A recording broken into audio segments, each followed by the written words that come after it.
ಅಂದರೆ Ramachari Kannada serial top serial ಆಗಿ ಬರ್ತಿದ್ದ ಸೀರಿಯಲ್ನ ಖ್ಯಾತ ನಾಯಕರ ರಾಮಾಚಾರಿ ಪಾತ್ರ ಮಾಡ್ತಿರೋದು ರಾಮಾಚಾರಿ ಅವರು. ಇನ್ನು ಋತ್ವಿಕ್ ಅವರು ಇನ್ನು ನೆನಪು ಮಾತ್ರ ಅಂತ ಹೇಳ್ಬೋದು. ಹೌದು, ಹಾಗಾದ್ರೆ ಏನಾಯ್ತು ಸಂಪೂರ್ಣ ಮಾಹಿತಿ ನಿಮಗೆ ಕೊಡ್ತೀನಿ. ಅದಕ್ಕೆ ಮುಂದೆ ಚಾನಲ್ಸ್ ಕೂಡ ಸಬ್ಸ್ಕ್ರೈಬ್ ಮಾಡಿ ಸ್ನೇಹಿತರೆ. ಏನೋ ರಾಮಾಚಾರಿ ಸೀರಿಯಲ್ನ ಋತ್ವಿಕ್ ಅವರು ಸಾಕಷ್ಟು ಹೆಸರು ಮಾಡಿದ್ರು. ಸಿನಿಮಾ ರಂಗದಿಂದ ಕೂಡ ಮೂಡಿ ಬಂದಂಥವ್ರು. ಮತ್ತು ಸಿಕ್ಕಾಪಟ್ಟೆ ತಪ್ಪಾದ ನಂತರ ಡಯಟ್ ಮಾಡಿ ರಾಮಾಚಾರಿ ಸೀರಿಯಲ್ನಲ್ಲಿ ಅಭಿನಯಿಸಿ ಈಗ ರಾಮಾಚಾರಿ ಕೂಡ ಸೂಪರ್ ಡೂಪರ್ ಹಿಟ್ಟಾಗಿ ಮನೆ ಮನೆ ಮಾತಾಯಿತು ಅಂತ ಹೇಳ್ಬೋದು.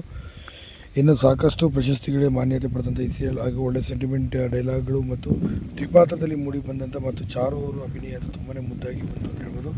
ಏನೇ ಇಂಥ ಸೀರಿಯಲ್ ಈಗ ನೆನೆ ಅಂತ್ಯ ಕೂಡ ಆಯಿತು ಅಂತ ಹೇಳ್ಬೋದು ಕಲರ್ಸ್ ಕನ್ನಡದಲ್ಲಿ. ಏನೇ ಸೀರಿಯಲ್ ಅಂತ್ಯ ಆದಂಥ ಸಂದರ್ಭದಲ್ಲಿ ಸಾಕಷ್ಟು ವೀಕ್ಷಕರು ಕಣ್ಣಿಗೆ ಕೂಡ ಇಟ್ಟರು ಅಂತ ಹೇಳ್ಬೋದು. ಏಕೆಂದರೆ ಅದ್ಭುತವಾದಂಥ ಎಲ್ಲರ ಮನೆ ಮಾತಾಗಿ ಹೆಂಗಳೆಯ ಮನಸ್ಸನ್ನು ಗೆದ್ದಂಥ ಸೀರಿಯಲ್ ಅಂತ ಹೇಳ್ಬೋದು ರಾಮಾಚಾರಿ. ಇನ್ನು ಈ ಸೀರಿಯಲ್ನಲ್ಲಿ ಋತ್ವಿಕ್ ಪಾತ್ರ ಮಾಡ್ತಿದ್ದಂಥ ರಾಮಾಚಾರಿ ಅವರು ಇನ್ನೂ ನೆನಪಾಗಿ ಮಾತನಾಡಲಿದ್ದಾರೆ. ಇನ್ನು ಈ ಸೀರಿಯಲ್ ಈಗ ಮುಕ್ತಾಯವಾದ ಮೇಲೆ ಸದ್ಯ ಈಗ ಅವರು ಫಾರಿನ್ಗೆ ಹೋಗಿ ಸೆಟಲ್ ಆಗಲಿದ್ದಾರಂತೆ. ಇನ್ನು 1 ವರ್ಷಗಳ ಕಾಲ ಯಾವುದೋ ಒಂದು ಪ್ರಾಜೆಕ್ಟ್ ಮೇಲೆ ಅಲ್ಲೇ ಇರಲಿದ್ದಾರಂತೆ. ಸದ್ಯಕ್ಕೆ ಸೀರಿಯಲ್ ಮತ್ತು ಸಿನಿಮಾ ರಂಗದಲ್ಲಿ ಈಗ ಬ್ರೇಕನ್ನು ತೆಗೆದುಕೊಳ್ಳಲಿದ್ದಾರೆ ಎಂಬ ಮಾಹಿತಿ ಸದ್ಯಕ್ಕೆ ಇರುವಂಥದ್ದು.